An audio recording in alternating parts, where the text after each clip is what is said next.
नमस्कार मित्रों, आज हमारा विषय वह प्रसिद्ध स्तोत्र है जिसे हम कहते हैं चरपट स्तोत्र या चरपट मंजरी। उसका जो प्रथम श्लोक है मैं उसका पाठ करता हूँ, आप देखें। उसको आपने ज़रूर कहीं ना कहीं सुना होगा। श्लोक है भज गोविंदम गोविंदम भज मूढ़मते संप्राप्ति सन्निहिते काले नहीं नहीं रक्षति डुक्रिय कर्णे। इसका अर्थ है कि हे मूढ़, हे मूर्ख, गोविंद गोविंद भज। न जाने कब अंत समय, अंत घड़ी आएगी, उस समय तुम्हारे रटे हुए डुक्रिय कर्ण आदि जो धातु हैं, यानी ये कहीं ना कहीं एक व्याकरण तो नहीं कहूँगा, लेकिन हाँ व्याकरण शास्त्र के माध्यम से वो कहना चाह रहे हैं कि केवल और केवल विद्वत्ता काम नहीं आएगी, आपको थोड़ा सा भक्ति मार्गी भी होना पड़ेगा। और कहीं ना कहीं ये भक्ति शाखा मार्गी मैं बोलता हूँ, वैसे शंकराचार्य जी द्वारा रचित यह स्तोत्र है। अब आदि शंकराचार्य हैं या बाद में आई परंपरा के शंकराचार्य हैं, इसमें थोड़ा सा मतभेद रहता है लोगों में। फिर भी ये एक हमारे ज्ञान मार्गी शाखा के लोग हैं, और शंकराचार्य पीठ जब इस तरह की स्तोत्र रचती है तो हम ये नहीं कह सकते कि वह केवल और केवल ज्ञान मार्गी हैं, वह भक्ति मार्गी भी बहुत ही श्रेष्ठ योगी हैं, भक्ति मार्ग के भी। तो देखिए श्लोक के माध्यम से जो अगला श्लोक मैं बोल रहा हूँ, एक बहुत ही स्पष्ट हो रहा है पंक्ति से कि गृहस्थी और सन्यासी सभी के लिए केवल और केवल एक ही सूत्र है अपनी मुक्ति का। वो क्या है, उस श्लोक को पहले मैं पाठ करता हूँ, फिर हम जानते हैं। योग रतो वा भोग रतो वा संग रतो वा संग विहीना यस्य भ्रमणी रमते चित्तम नंदति नंदति नंदत्येव। कि चाहे योग में हो, चाहे भोग में हो, चाहे आप भीड़ में हो, चाहे अकेले हो, हर अवस्था में आपका जो चित्त है, चित्त क्या है, तो योग वाले विद्यार्थी अक्सर सुनते होंगे चित्त शब्द को, जिसे हम मन बुद्धि अहंकार और कहीं कहीं उसे चित्त मन बुद्धि अहंकार का सम्मिलन माना जाता है, का मिलन माना जाता है। तो चित्त में जिसके हर पल ब्रह्म रमण करते हैं।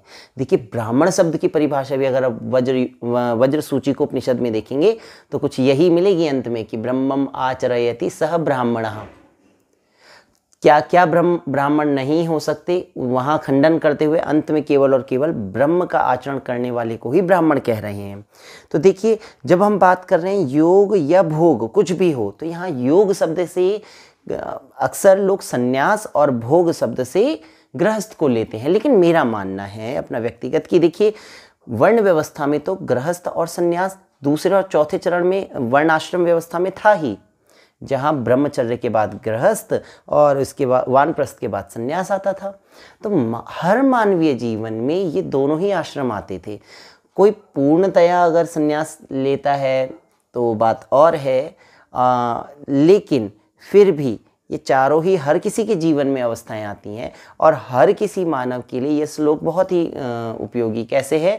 वो कह रहे हैं देखिए योग हो चाहे भोग हो, दोनों ही होंगे तो इसी शरीर के माध्यम से, यही इसका एक साधन है। तो कह रहे हैं आपको हर अवस्था। अब ये देखिए भोग की स्थिति को हम थोड़ा सा फोकस करते हैं। योग तो हम सभी जानते हैं कि योग की स्थिति का व्यक्ति होगा, या कहें संन्यास की स्थिति का व्यक्ति तो सही अपने जीवन को जी ही रहा है। लेकिन भोग की अवस्था में कैसे हमें ब्रह्म में रमण करना है, तो देखिए मैं इसको थोड़ा सा ज्ञान भक्ति और कर्म तीनों के परिप्रेक्ष्य में देखता हूँ कि एक ज्ञान मार्गी शाखा का व्यक्ति भोग की अवस्था में अपने तात्विक चिंतन की प्रणाली से, वो तत्व की चिंतन प्रणाली से, जिसे कहते हैं बिल्कुल यथार्थ, जिसमें हम सांख्य का 25 तत्व ले लें, चाहे योग के 26 तत्व ले लें, जहाँ वो ये जान रहा है कि मैं पुरुष हूँ, बाह्य प्रकृति है, ब्रह्म सत्यम जगत मिथ्या, या एक सरल से श्लोक में कहें और एक दोहे में कहें कि जल में घट है, घट में जल है, बाहर भीतर पानी है, फूटा घट जल जल ही समाना, यह तथ्य कहे सो ज्ञानी है। देखिए एक तालाब में एक घड़ा है, उस घड़े के अंदर भी पानी है, बाहर भी पानी है। और वो किसी तरह फूट गया घड़ा तालाब के अंदर ही, तो उसका वो जो पानी हम कुछ देर के लिए अलग समझ रहे हैं, घड़े के अंदर का पानी और तालाब का पानी, वो तो एक साथ मिल जाएगा। तो इस प्रकार का ज्ञान, तात्विक ज्ञान, वो ज्ञानी रखता है कि मैं इस शरीर में हूँ, मैं भोग कर अवश्य रहा हूँ, लेकिन मैं भोग नहीं करता, मैं दृष्टा हूँ, मैं पुरुष हूँ, यह तो प्रकृति है और यह पंचतत्व का शरीर है। इस प्रकार के चिंतन करता हुआ ब्रह्म की संकल्प सृष्टि का स्मरण हमेशा अपने मन में रखता है। ब्रह्म ने कहा एको हम बहुश्यामा बहुश्यामा प्रजाएम, मैं एक हूँ अनेक हो जाऊँ, इस तरह की संकल्प मात्र से ये सृष्टि कर दी, मैं तो उस ब्रह्म का ही एक अंश हूँ, इस प्रकार का विचार अपने मन में रखता है। दूसरी तरफ एक भक्ति मार्गी कैसे रहता है ब्रह्म के रमण में हर वक्त, वो कहता है कि जो भी है, हर परिस्थिति, हर अवस्था में वो अपने आप को पूर्णतया शिवार्पणमस्तु, यह भी सब शिव को अर्पण, कृष्णार्पणमस्तु, कृष्ण को अर्पण, दैव्यार्पणमस्तु, देवी को अर्पण, वो अपने इष्ट आराध्य को हर अवस्था, हर परिस्थिति को अर्पित करता हुआ अपने जीवन यापन को करता है आगे।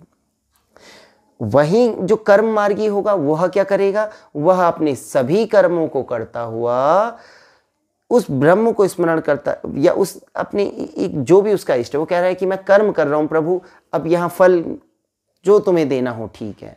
वो केवल और केवल अपने कर्मों को फोकस कर रहा है और कर्म करने पे अपना विश्वास बनाए हुए है, फल की चिंता नहीं करता। तो तीनों ही कहीं ना कहीं ईश्वरीय शक्ति को तो मान ही रहे हैं और अपने कर्मों को कर भी रहे हैं, भोग भी कर रहे हैं, यानी कि अपने सामान्य जीवन को भी जी रहे हैं, जो शास्त्रोक्त जीवन बताया हुआ है, जो नैतिक मूल्य बताए उन सभी को जी रहे हैं, है ना। तो इस प्रकार से योग और भोग शब्द को आप समझे। अब लेकिन इसी के आगे आधी पंक्ति जो है दूसरे चरण की, वह है संगरतो वह संग विहीना, चाहे आप भीड़ में हो चाहे अकेले हो। अच्छा, अब ये भीड़ में होना और अकेले होना क्या है? देखिए, हठ योग का विद्यार्थी जानते हैं, हम सब जो योग के विद्यार्थी हैं, हठ प्रदीपिका के प्रथम पाद के ही 15वें और 16वें श्लोकों में हम साधक और बाधक तत्व पढ़ते हैं। बाधक तत्व में जनसंग कहा गया है, जो जनसंग है ये एक बाधा है, या ऐसे कहा गया जनसंग परित्यागात, जनसंग का परित्याग करने से षड्भिर योग प्रसिद्ध्यति, कि आप योग साधना में सिद्ध होते हैं, मतलब आवश्यक है ये करना। तो अब आप सोचिए कि वहाँ तो उन्होंने मना किया और यहाँ शंकराचार्य जी कह रहे हैं कि आप संग में रहो चाहे ना रहो, इससे मतलब नहीं। तो इसमें ज़्यादा कंफ्यूज ना हो। वहाँ ये देखिए, ये किस परिप्रेक्ष्य में है, वो किस परिप्रेक्ष्य में थोड़ा स्पष्ट हो जाए, वह हठ योग के परिप्रेक्ष्य में है। हठ योगी साधक जो होता है वह अपने शरीर से प्रारंभ करता है, स्थूल रूप से सूक्ष्म तक जाने की साधना में है। और प्रारंभिक साधकों की जो देखिए श्रेणी है होती है, उसमें हठ योगियों को सबसे कि मतलब एक प्रारंभिक कोटि का साधक भी हठ योग के माध्यम से राजयोग की प्राप्ति कर सकता है। केवलम राजयोगाय हठ विद्योपदिश्यते।